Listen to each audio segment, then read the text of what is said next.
இவ்வாண்டின் முதல் 4 மாதங்களில் மட்டும் நாடு முழுவதும் மரங்கள் சாய்ந்தது தொடர்பில் மொத்தம் 1085 சம்பவங்களை மலேசிய தீயணைப்பு மீட்புத்துறை பதிவு செய்துள்ளது.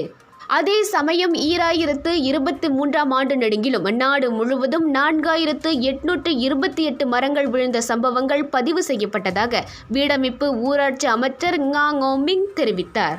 அதில் சிலாங்கூரில் மிக அதிகமாக 953 சம்பவங்கள் பதிவு செய்யப்பட்ட வேளை அடுத்ததாக பேராக்கில் 575 சம்பவங்களும் ஜொஹூரில் 523 சம்பவங்களும் பதிவாகின.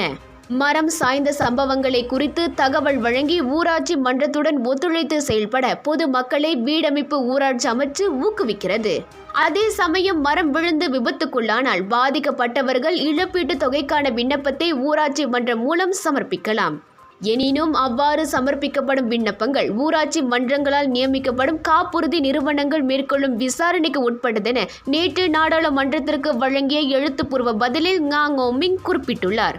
சாலையோரங்களில் மரங்களை நடுவதற்கான வழிகாட்டி 2020 முதல் 2024 வரை மரம் விழுந்தால் ஏற்பட்ட விபத்துகள், பாதிக்கப்பட்டவர்களுக்கு வழங்கப்படும் இழப்பீடு ஆகியவை குறித்து கபாலா பத்தாஸ் பரிகத்தன் நேஷனல் நாடாளுமன்ற உறுப்பினர் டாக்டர் சித்தி மஸ்தூரா முகமது முன்வைத்த கேள்விக்கு ஞாங் ஓமிங் இவ்வாறு பதிலளித்தார்.